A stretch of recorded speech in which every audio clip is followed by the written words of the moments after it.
Hi, I'm Dennis, and we're back with another Tornador repair and maintenance tip. Today we're working on a Z020 black.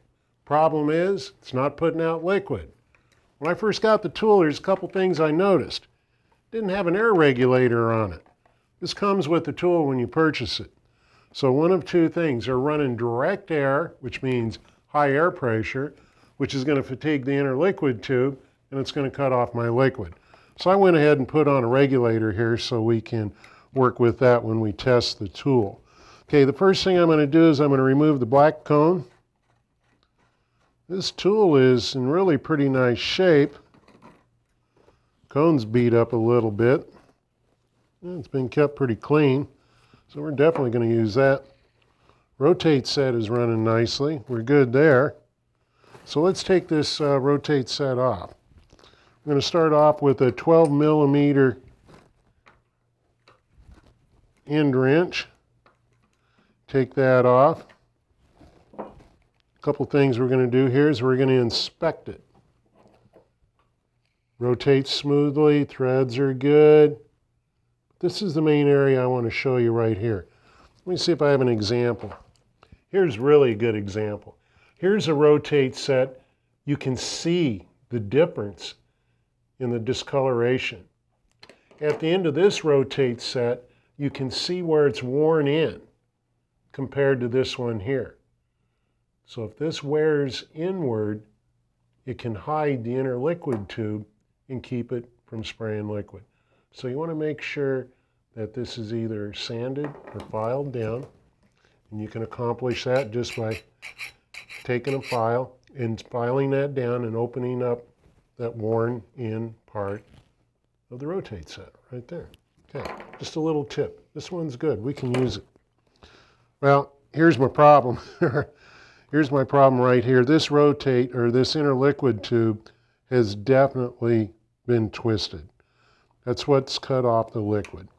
So let's get right to it.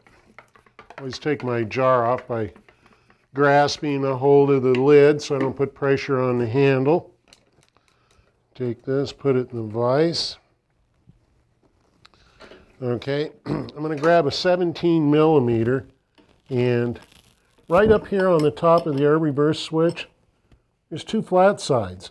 So I can take my wrench and I can put it inside there and I can loosen this up very easily. Kind of gives me a convenient spot to put my wrench. Okay, now I can take that out. Unscrew the inner liquid tube in the air reverse switch. If the inner liquid tube stays inside of the valve body here, that's fine. Just take your 14 millimeter, loosen it up, and take it out. Okay, let's get this thing off. Okay, got my 17 millimeter. I put it on the flat side of the air reverse. Take my wrench, remove the inner liquid here.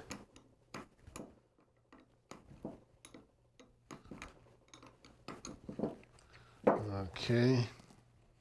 Oh, let's do a little bit more. There we go. Okay, let's take a look and see what we got here. Yeah, it definitely really got tangled up. A couple things make this happen. Usually it's high air pressure. So you got to really watch your air pressure. Recommended air pressure is 90, 95 psi. It'll handle a lot, but this is what's going to happen. And this was definitely high air pressure.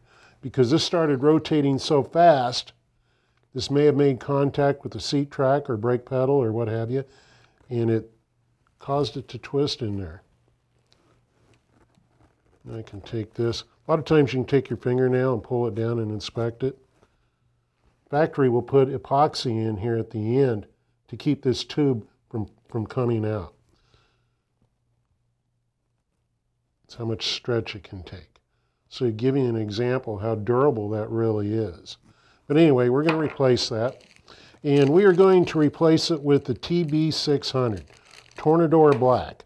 Now be sure it's the Tornador Black. The classic inner liquid tube is much different. It's smaller, it's shorter, compared to the black. Now, if you get this and you've never done it before, you're going to think, wow, what's this thing here? It ain't going to fit on my Tornador. It's a straw they put on there to protect it. So I'm just going to cut that away. Take away some of that there. Okay, now see, this is in nice shape. Brand new, obviously.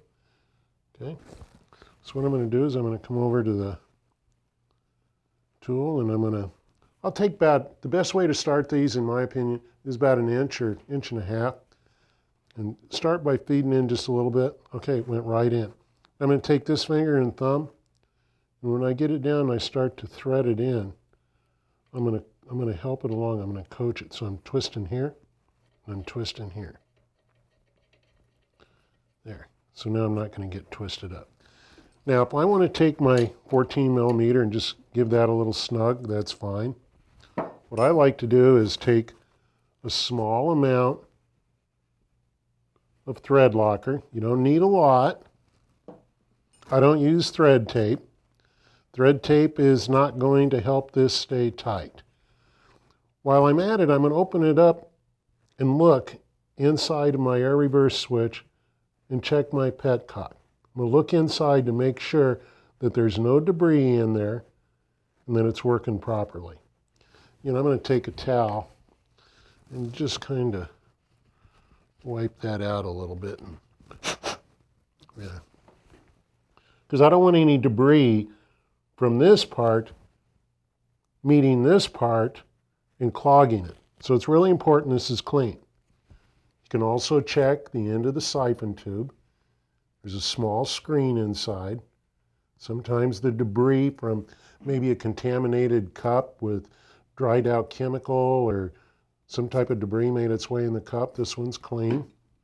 So I'm still pointing towards the problem as being high air pressure on this. Somebody hooked it up and didn't even check the air pressure. Could have been 150 psi. That's going to do damage. I'm just going to snug that down with my finger like this. Okay. Okay. All right, now I'm going to take my 17 millimeter, come around here like this. Okay. One more crank. A little bit more. Okay, here I come. Okay, I'm going to stop right there. Okay, looking good. Okay, I'm straight. I've checked my siphon tube, no restriction. My cup is clean. The air reverse is working properly. I've got no debris in there. Got my new inner liquid tube. Now let's put the rotate set back on. But you know, I'm going to put a little thread tape on this here just to give myself a nice snug fit. So let's take off a piece of this here, wrap it around there. You don't need a lot.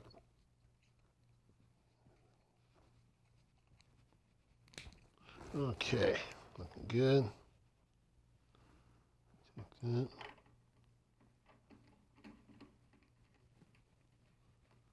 Okay, these don't need to go on real tight. I just put that on there just to give me a nice snug fit. Okay, all right, looking good. Now you're going to notice I got a lot of extra inner liquid tubes sticking out. It's because when they design this, they give you extra inner liquid tube so it's easier to manage. The main thing is that when we get ready to trim this, is it's important that you remember that this part goes in and out by design. When the air goes forward, it'll push this all the way forward. So what we want to do is the same thing by hand, push it all the way forward. Use single edge razor blade. I like using this little guy here because it gives me a nice even cut. If I use a pair of scissors or a dull knife, it's going to flatten that. Okay, now see, you can see where part of it's out. When it goes forward, the tube goes inside. Okay, looking pretty good. Let's put the cone on and see if we get any liquid out of this.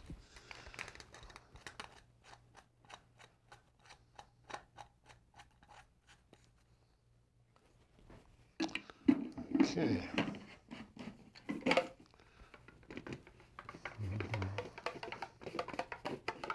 These jars don't have to be cranked down. Just give it a little snug fit.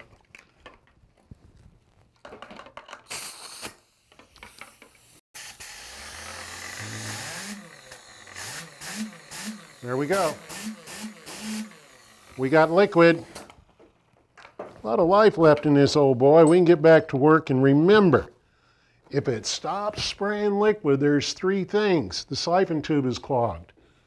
I've had a too high air pressure, which has caused my inner liquid tube to twist and block liquid, or the end of my rotate set has been damaged by contact or just long wear.